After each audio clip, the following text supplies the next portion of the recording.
여러분 안녕하십니까? 광주 MBC 뉴스투데이 시작합니다. 먼저 오늘의 주요 뉴스입니다. 코로나19 의심 증상을 호소했던 두 학생을 질병관리본부가 가짜 양성, 즉 음성으로 최종 판정했습니다. 하지만 광주시는 질본의 발표가 있기도 전에 섣불리 확진으로 발표하며 큰 혼선을 초래했습니다. 광주 지역에서 지급된 긴급 재난지원금 가운데 절반 이상이 생필품과 음식 구입에 사용된 것으로 나타났습니다. 광주시가 통일부의 대북지원 사업자로 선정돼 독자적인 대북 사업을 실시할 수 있게 됐습니다. 학교 운영비 200만 원을 유용한 교사를 해임 처분한 건 지나치다는 법원의 판결이 나왔습니다. 지난 주말 사이 광주시가 코로나19 의심 증상으로 입원한 중고생 2명을 확진자로 추가했다가 다시 의심 환자로 분류하는 등 오락가락하는 모습을 보였습니다. 그러는 사이 질병관리본부는 두 학생을 검체 오류에 따른 가짜 양성으로 판정했는데요. 광주시에 섣불렀던 확진 발표가 인터넷에 가짜 뉴스로 확산됐습니다. 이재원 기자입니다. 코로나19 의심 증상을 보이고 있는 중고생 2명에 대해 지금까지 모두 5차례의 검사가 실시됐습니다. 이 가운데 첫 번째 검사에서만 양성이 나왔고 이후 실시된 4차례의 검사에서는 모두 음성으로 판명됐습니다. 이런 결과를 신뢰한다는 광주시가 갑자기 두 학생에 대한 코로나19 확진을 발표했습니다. 그러면서 증상 발현 이후부터 격리 직전까지 세부적인 동선도 공개했습니다. 오늘 0시 기준으로 각각 광주 33번, 광주 34번 확진자로 질병관리본부 시스템에 등록했습니다. 하지만 비슷한 시각 발표된 질병관리본부의 공식 자료에는 광주에서 발생한 신규 환자는 없었습니다. 광주시의 발표와는 달리 질병관리본부는 두 학생을 확진자로 분류하지 않은 것입니다. 발표 도중 이런 사실을 확인한 이용섭 시장은 두 학생을 의심 환자로 분류한다며 말을 바꿨습니다. 오늘 이제 그 질병관리본부에서 발표한 데 보면 2명을 아직 안 넣습니다. 안 넣고. 하지만 섣부른 확진 발표가 불러온 파장은 컸습니다. 학부모와 학생들이 크게 동요하기 시작했고 맘카페를 비롯한 인터넷상에는 광주시가 발표한 내용이 사실처럼 떠돌고 있습니다. 더욱이 이런 혼란을 광주시가 부채질하고 있습니다. 광주시의 공식 SNS에는 확진자가 34명이라는 잘못된 정보가 여전히 올라와 있고 이용섭 시장이 존재하지도 않는 광주 33번과 34번 환자를 발표하는 동영상도 SNS에 그대로 노출되어 있습니다. 오늘 0시 기준으로 각각 광주 33번, 광주 34번 확진자로 질병관리본부 시스템에 등록했습니다. 광주시가 커다란 혼선을 초래한 사이 질병관리본부는 두 학생을 가짜 양성으로 최종 판정했습니다. 그러면서 첫 번째 양성 판정에 대해서는 검사 과정에서 원 검체가 오염됐을 가능성이 높아 보인다고 밝혔습니다. 이에 따라 두 학생은 모두 병원에서 퇴원하고 유덕중과 대광여고 두 학교도 격리 해제와 함께 정상 수업에 들어갈 예정입니다. MBC 뉴스 이재원입니다. 코로나19 대책으로 지원된 긴급 생계비의 절반 이상이 생필품과 음식 구입 등에 사용된 것으로 나타났습니다.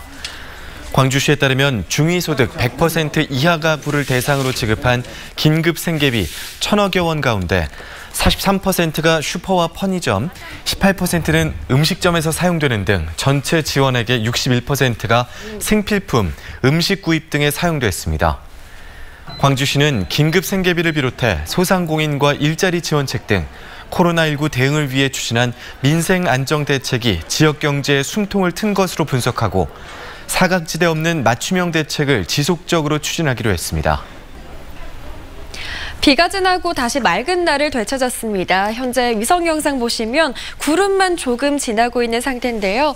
오늘 광주 전남 대부분 지역에서 가끔 구름 많은 날씨가 이어지겠습니다. 다만 바다 안개가 유입된 해안 지역에서는 안개가 짙겠습니다. 현재 고흥의 가시거리는 200m 안팎 보이고 있고요. 영광은 100m 안팎까지 좁혀져 있습니다.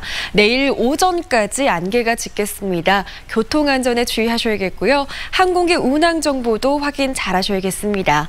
기온은 다시 높게 오르겠습니다. 광주의 아침 기온 18도 안팎으로 아침 기온은 어제보다 3, 4도가량 낮은데요. 한낮 기온은 29도 안팎으로 어제보다 3도가량 높게 했고 이 낮 동안 볕이 강해 덥겠습니다. 날씨 정보였습니다.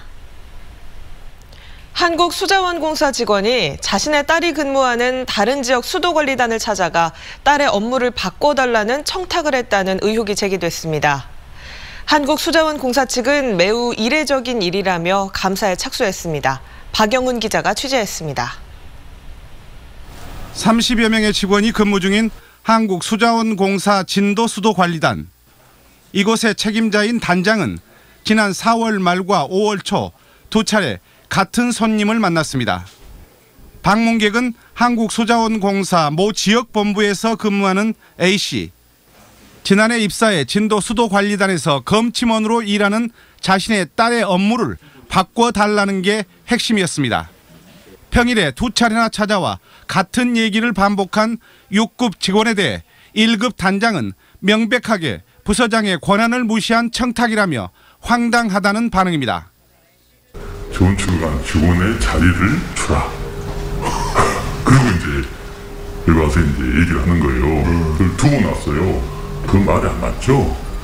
해당 단장은 또 노동조합을 통해서도 A씨의 딸에 대해 신경 써줄 것을 요구하는 듯한 얘기를 듣고 심리적 부담감을 느꼈다며 A씨에 대한 감사를 공식 요청했습니다. 수자원공사 감사실은 하급 직원이 자녀를 위해 다른 지역 상급자를 찾아가 청탁을 했다는 의혹은 매우 이례적이라며 사실관계를 조사하고 있다고 밝혔습니다. 저희도 이제 좀 특이하게 보고는 있는데 일단은 거기에 문제되는 건이 있는지 여부를 사실조사를 진행하는 진행 중이기 때문에 A씨는 취재진의 홍보실을 통해 물어보라며 직접 언급을 피했고 A씨의 딸은 지난 8일부터 병가를 낸 채 출근하지 않고 있는 것으로 확인됐습니다. MBC 뉴스 박영훈입니다. 고 김재순 씨 사망 사고와 관련해 대책위원회가 해당 업체 대표의 구속 수사를 촉구했습니다. 고 김재순 노동시민대책위원회는 기자회견을 열고 고인은 회사의 지시와 지휘체계 내에서 작업을 하다 사망했지만 업체 대표는 책임을 회피하고 있다고 주장했습니다. 대책위는 또 고인이 회사의 지시를 받은 CCTV 영상을 추가로 공개하며 사죄를 거부하는 업체 대표를 구속해야 한다고 덧붙였습니다. 학교 운영비 200여만 원을 유용한 교사에 대한 해임 징계는 지나치다는 법원의 판결이 나왔습니다.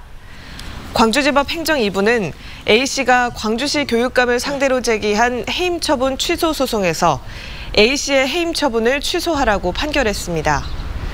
A씨는 지난 2014년부터 광주의 한 초등학교 교사로 근무하면서 희망교실 운영비와 학급비 등 200여만 원을 사적으로 유용한 사실이 적발돼 해임 징계를 받게 되자 소송을 제기했습니다.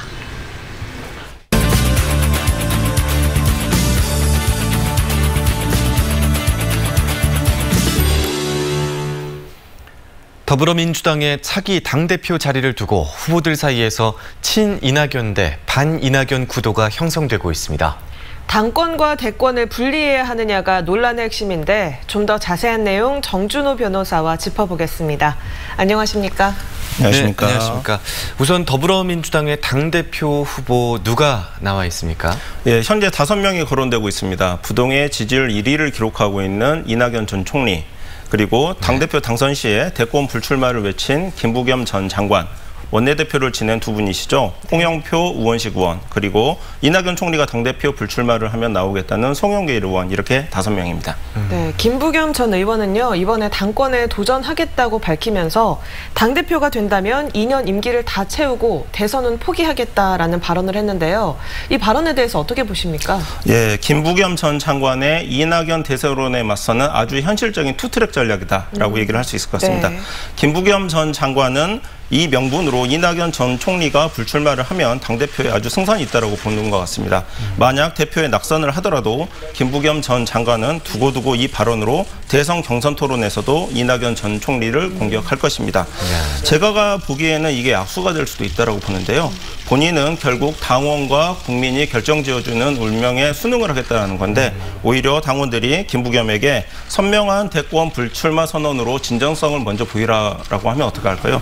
실제로 당내 다수인 민평연계 우원식 전 원내대표는 대권 주자인 이낙연 전 총리 외에 당권 주자인 김부겸 장관에게도 출마 제고를 요청했습니다. 그렇군요. 하지만 민주당 당원 당규에 따라서 이 대선에 나가려면 1년 전에 당대표를 그만둬야 하지 않습니까? 이낙연 위원장이 당대표가 되더라도 7개월밖에 할 수 없을 텐데요. 그럼에도 이렇게 당대표에 나가려고 하는 이유 어디 있을까요? 지금은 모든 당이 당원과 당규로 대권과 당권 분리를 명시를 하고 있습니다. 민주당은 2005년도에 이 규정이 통과가 됐었는데요. 그때 찬반 투표가 단 한 표 차이였습니다. 실제로 잘 아시다시피 문재인 대통령이 당권 도전을 과거에 하면서 박지원 전 대표와의 갈등을 일으켰고 이것이 국민의당 분당의 원인이 되기도 했었습니다. 굉장히 민감한 규정이 되어버렸는데 입법 취지로만 본다라고 하면 이미 대권 주자로 자리매김을 한 이낙연 전 총리는 불출마하는 것이 맞습니다. 그러나 이낙연 전 총리는 이번 총선을 통해서 대거 진입한 초선 의원들에게 본인 고유의 지도력을 보여줄 필요가 있습니다. 그동안 대변인 이미지가 강했던 이 전 총리에게 자기 정치의 기회가 많지는 않았는데요. 비록 7개월이긴 하지만 이만한 무대도 없습니다. 저 개인적으로 좀 검토를 한다고 하면은 그 당권 주자가 모두 출전을 하고 자기가 임기 내에 사퇴를 했을 때 전당대회에서 2등한 사람이 당대표를 승계를 받는 이른바 집단 지도 체제를 한번 검토해 볼 필요가 있습니다. 네. 이런 상황에서 민주당의 다른 대권 주자들로서는요. 이른바 이낙연 대세론을 경계할 수밖에 없을 텐데요. 이 때문에 반-이낙연 연대가 만들어지고 있다. 이런 해석도 나오는 것 같아요. 예, 반-이낙연 연대의 실체가 과연 있냐 없냐라고 본다고 하면은 정세균 전 총리의 김부겸 연대설이 그 핵심일 것 같습니다. 이것이 지금 현실화되지 않고 실체가 확인되지 않는 상황이라고 한다면 이번 국면은 반낙 연대의 출범보다는 이낙연 대세론의 첫 번째 고비라고 표현을 하고 싶습니다. 대권 국면을 2년이나 앞두고 있는 상황에서 대부분 의원들은 아직은 관망세를 지켜볼 가능성이 높은데요. 만약에 김부겸 전 장관이 조건 없는 대권 불출마를 선언하면서 당권 도전을 다시 한번 천명을 한다라고 하면 한번 반낙 연대의 실체를 의심해 볼 필요가 있습니다. 네, 친이낙연, 반이낙연 이런 구도가 계속되면 당의 지지율이나 내부 결속에 좀 부정적인 영향이 있지 않을까요? 어떻게 보십니까? 우선 청와대는 가장 싫어할 것 같습니다. 총선 대승을 하고 근본 회기에 어느 정도 개혁 입법 과제를 완수를 할 수 있느냐가 지상 과제일 건데요. 청와대가 주도하는 개혁 국면이 이제 본격적으로 시작될 수 있는데 실제로 청와대는 비서진 개편도 최소화하면서 이 국면을 대비를 하고 있습니다.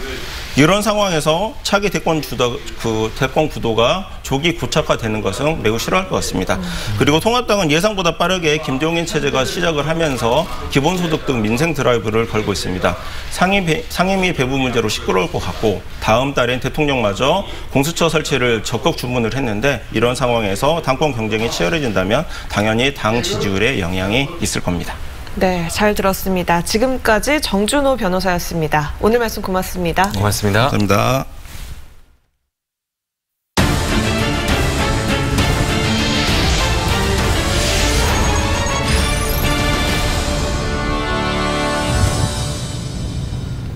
인터넷 플랫폼과 만화의 결합 형태인 웹툰이 요즘 대세로 떠오르고 있습니다. 호남의 1호 글로벌 웹툰 센터가 순천에 들어섰는데요. 앞으로 웹툰 콘텐츠 산업으로 발전할 수 있을지 관건입니다. 박민주 기자입니다. 호남 1호로 순천에 들어선 글로벌 웹툰 센터. 올 초 문을 연 글로벌 웹툰 센터에 지금까지 청년 작가와 스토리 작가 12명이 입주했습니다. 올해 만화 애니메이션과를 졸업한 김인영 작가도 웹툰 센터를 기반으로 작품 출시를 앞두고 있습니다. 계속 아마추어로 작품을 올리다가 이제 몇 달 후부터 정식으로 아마 연재를 시작할 예정입니다. 지역 웹툰 기업 2곳도 이곳 센터에 입주해 첫 작품을 선보이기 위한 스타트업에 나서고 있는 단계. 중국의 웹툰 기업은 센터를 통해 청년 인력 고용은 물론 글로벌 시장으로 확장성을 기대하고 있습니다. 웹소설을 기반으로 웹툰을 제작해서 한국뿐만이 아니라 중국에까지 진출하기 위해서 노력하고 있습니다. 웹툰 센터와 연계한 콘텐츠 사업에도 10여 개 관련 기업이 참여하고 있습니다.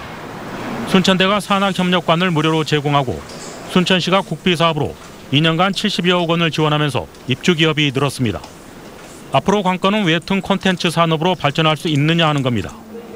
인큐베이팅 공간은 마련됐지만 대표성 있는 작품 발굴과 지속적인 지원 시스템이 필요하다는 겁니다.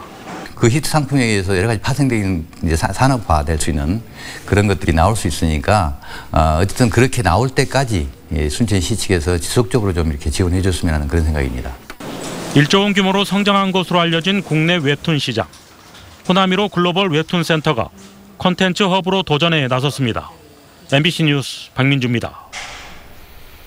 광주시가 통일부의 대북 지원 사업자로 지정됐습니다. 이에 따라 광주시는 독자적인 대북 협의 채널을 발굴하는 한편 남북 교류 활성화를 대비한 각종 사업 계획을 북측 정세 등을 반영해 수정, 보완할 예정입니다.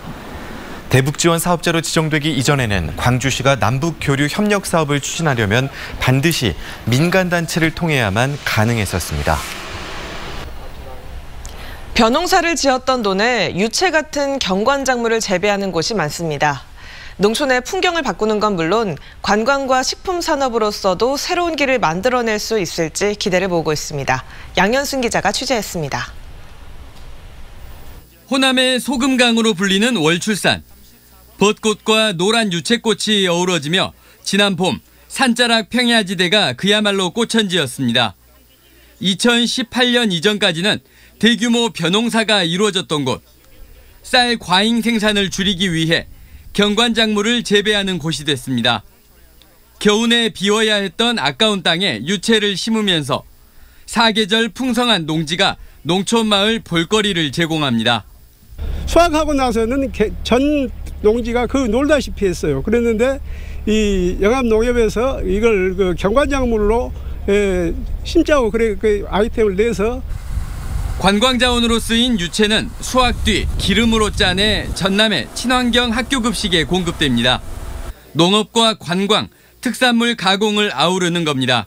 네, 첫째는 그 농가 소득, 그 다음에 농촌 경관, 그 다음에 영농 편익 그 목적으로 이 월출산 유채꽃 경광단지를 조성하게 됐습니다. 농민들은 타작목 전환 직불금, 경관 직불금, 생산 장려금 등을 지원받아 쏠쏠하고 유채는 전량 농협에서 사들이기 때문에 판로 걱정도 덜었습니다. 파종부터 수확까지 농협에서 모두 책임지는 것도 늘 일손이 부족한 농가에서는 매력적입니다. 일은 편하고 이제 이게 모시면 일이 엄청 많아요. 그런데 이게 이제 일도 편하고 봄에는 이 사람들이 와가지고 경관 꽃도 구경하고 그러니까 괜찮죠. 2018년 30만 평으로 시작된 유채밭은 올해 50만 평, 내년에는 100만 평으로 확대될 예정. 유채가 진 자리에는 메밀을 파종해 가을철 농촌 경관을 가꾸게 됩니다. 관광산업과 식품산업이 융합된 농촌 경관 사업이 농가 소득 증대와 함께 농촌 지역에 활력을 불어넣고 있습니다. MBC 뉴스 양현승입니다. 제21대 국회의원 선거와 재보궐선거에 출마한 도내 후보자들에게 36억여 원의 보전 비용이 지급된 것으로 집계됐습니다. 전남선거관리위원회는 후보자들이 청구한 비용을 조사한 뒤 모두 27명에게 비용을 지급했으며 전체 보전액은 지난 20대 선거 때보다 5천여만 원 줄었지만 1인당 보전액은 1,000여만 원이 늘었다고 밝혔습니다. 이와 관련해 선관위는 비용 보전 뒤에서 위법 행위나 허위 청구가 적발될 경우 금액 반환과 고발 조치에 나설 계획입니다.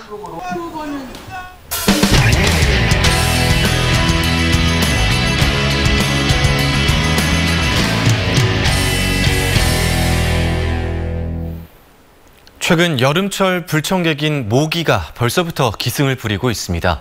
기온이 높고 또 다습한 날씨에 모기 개체 수가 예년보다 빠르게 증가하고 있습니다. 제주 MBC 이소연 기자입니다. 제주 시내 한 상가 골목.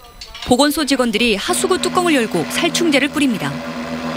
지난달 초부터 나타난 모기들이 최근 급증하자 상가 주민들이 방역을 요청한 겁니다. 작년에는 예를 들어서 모기가 뭐 어쩌다 이렇게 들어왔었는데 지금은 뭐 이렇게 새까맣게 몰려들어오는 식으로 방역을 한 달에 한 번씩 하거든요. 기종적으로. 그런데도 그 모기가 안 없어지더라고. 사람들이 많이 찾는 하천 인근 공원도 사정은 마찬가지. 나무와 풀이 우거져 있고 물 웅덩이까지 있어 모기가 서식하기 쉬운 취약지입니다. 기온이 높고 습한 날씨가 이어지면서 모기가 번식하기 좋은 환경이 예년보다 빨라졌습니다. 이달 첫째 주 이틀 동안 채집된 모기 수는 85마리. 보름 전보다 2배 가까이 늘었고 지난해 같은 기간에 비해서는 4배나 급증했습니다. 지난 겨울 큰 추위가 없었던 데다 최근 들어서는 사흘 중 이틀꼴로 안개가 자주 끼는 등 습한 날씨가 이어졌기 때문입니다. 평균적으로 하루에 한 2~3건 정도 들어왔는데 모기 개체 수가 많다 보니까 모기들이 많다 보니까 방역민을 하루에 한 10건 이상 들어오고 있습니다. 그래가지고 저희들이 현장에 가가지고 직접 방역수를 합니다만은 코로나 업무까지 하다 보니까 그게 어려움이 많습니다. 특히 올해는 제주 지역에 작년보다 보름 일찍 일본 내염 모기도 출현한 상황. 이른 장마에 고온다습한 날씨로 올여름 모기와의 전쟁도 빨라진 가운데 주변 물 웅덩이 제거 등 모기 취약지 관리와 철저한 방역이 어느 해보다 필요해 보입니다. MBC 뉴스 이소연입니다. 코로나19의 여파로 판매 부진을 겪던 멍게 업계가 온라인 판로를 개척하면서 주문이 쏟아지고 있다고 합니다. 이 수산업계의 대표적인 코로나19 극복 사례 주목받고 있습니다. MBC 경남 부정석 기자입니다. 올해 막바지 수확이 한창인 횡령의 한 멍게 양식장. 멍게를 선별하는 어민들의 손길이 분주합니다. 이맘때 수확된 멍게는 보통 여름철 판매를 위해 냉동 보관됩니다. 하지만 올해는 수협을 통해 바로 시장에 출하되고 있습니다. 본격 수확철에 닥친 코로나19로 어려움을 겪던 양식어민들이 지난 3월부터 온라인 판매를 시작하면서 상황이 좋아졌기 때문입니다. 생각지도 하도 안 한 그 코로나라는 그걸 맞아가지고 우리 그 멍게 하시는 분들이 초등에 어려움을 참 많이 겪었어요. 판로 부분은 이제 지금은 뭐 제자리 잡아갑니다. 올 들어 지난달까지 멍게 유판량은 406톤, 지난해보다 4배 가까이 증가했습니다. 킬로그램당 평균 판매가는 9,000원으로 지난해보다 3,000원 정도 떨어졌지만 판매량이 늘면서 수익은 오히려 크게 늘었습니다. 껍질을 벗긴 알멍게와 젓갈 등 주로 소포장 가공식품 소비가 크게 늘었습니다. 집에서 신선하고 위생적인 멍게를 바로 싼 가격에 먹을 수 있는 그런 큰 계기가 되고 저희 업계도 소비 촉진에 많은 도움이 되었습니다. 멍게 수협은 새로운 가공식품 개발과 수확에서부터 가공 유통 등 전 단계를 온라인으로 공개해 온라인 판매에 대한 소비자들의 신뢰도를 높인다는 계획입니다. MBC 뉴스 부정석입니다.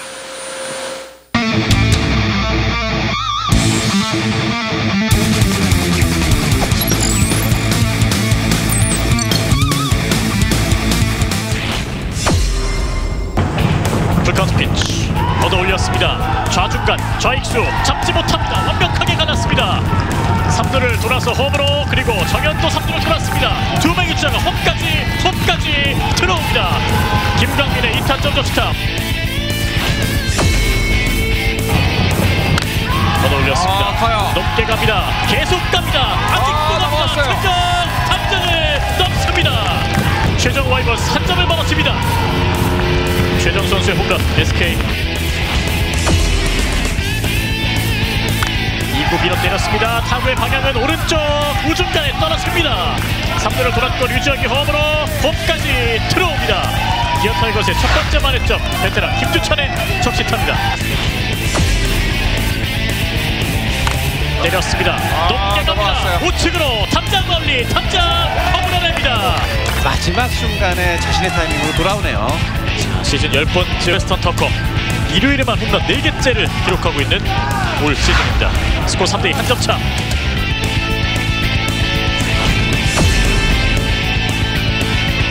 3구를 밀어 때렸습니다. 땅볼은 1루수 잡고 홈선택 홈에서 태그 세이브입니다. 홈에서 세이브. 경기는 원점. 기아 타이거스 경기를 동점으로 돌립니다. 밀어 때렸습니다. 최정의 타구가 멀리 뻗습니다. 계속 뻗는 타구. 담장 쪽 그대로 넘어갔습니다. 1100점 최정의 끝내기 홈런. 선수 최종의 연타석 홈런. 오늘 SK 와이번스의 승리를 만들어낸 한 점이 됐습니다. 전남문화관광재단이 코로나19로 침체된 문화예술 분야를 지원합니다. 재단은 전통예술과 시각예술, 공연예술, 문학, 문화예술 연구 등 5개 영역에서 최소 300만 원, 최대 1,000만 원까지 창작 활동을 지원할 예정입니다. 또 한국문화예술위원회에서 확보한 국비 3억 원으로 인터넷 공연과 무관객 영상 제작 등도 공모 사업을 통해 진행할 계획입니다. 전라남도가 여름철 적조로 인한 어패류, 폐사 피해를 최소화하기 위한 적조 방제 대책을 마련했습니다. 전라남도는 지난해보다 빠른 7월 중하순경 적조주의보가 발령될 것으로 전망되는 만큼 예방 대응 체계를 마련하고 예차 예보 활동 등을 강화하는 종합 대책을 마련해 시행하겠다고 밝혔습니다. 지난해 여름 완도와 여수해역에서 발생한 적조로 가두리 양식어가에서 5억 원의 피해가 발생했었습니다. 비가 지나고 다시 맑은 날을 되찾았습니다. 현재 위성 영상 보시면 구름만 조금 지나고 있는 상태인데요. 오늘 광주 전남 대부분 지역에서 가끔 구름 많은 날씨가 이어지겠습니다. 다만 바다 안개가 유입된 해안 지역에서는 안개가 짙겠습니다. 현재 고흥의 가시거리 300m 안팎 보이고 있고요. 영광도 370m 보이고 있습니다. 내일 오전까지는 안개가 짙을 것으로 보입니다. 교통안전에 주의하셔야겠고요. 항공기 운항 정보 확인도 잘 하셔야겠습니다. 기온은 다시 높게 오르겠습니다. 아침 기온은 18도 안팎으로 어제보다 3, 4도가량 낮게 시작하는데요. 한낮 기온은 29도로 어제보다 3도가량 높겠고 낮 동안 볕이 강해서 덥겠습니다. 자외선 지수도 높게 치솟겠습니다. 대부분 지역에서 매우 높음 수준 보이겠고요. 일부 서쪽 지역에서는 가장 높은 단계인 위험 수준 보이겠습니다. 자외선 차단제 꼼꼼히 바르셔야겠습니다. 광주의 현재 기온 18.9도 보이고 있습니다. 대부분 지역에서 아침 기온이 20도를 밑돌면서 비교적 선선한데요. 낮 기온은 장성 28도, 담양 29도 등으로 덥겠습니다. 목포의 낮 기온은 25도로 예상되고요. 구례의 낮 기온은 30도, 순천도 30도 안팎까지 올라 덥겠습니다. 바다의 물결은 최고 2m로 일겠습니다. 이번 주는 구름만 많거나 맑은 날이 계속 이어질 전망입니다. 날씨 정보였습니다. 이상으로 광주 MBC 뉴스투데이를 마칩니다. 함께해 주신 여러분 고맙습니다.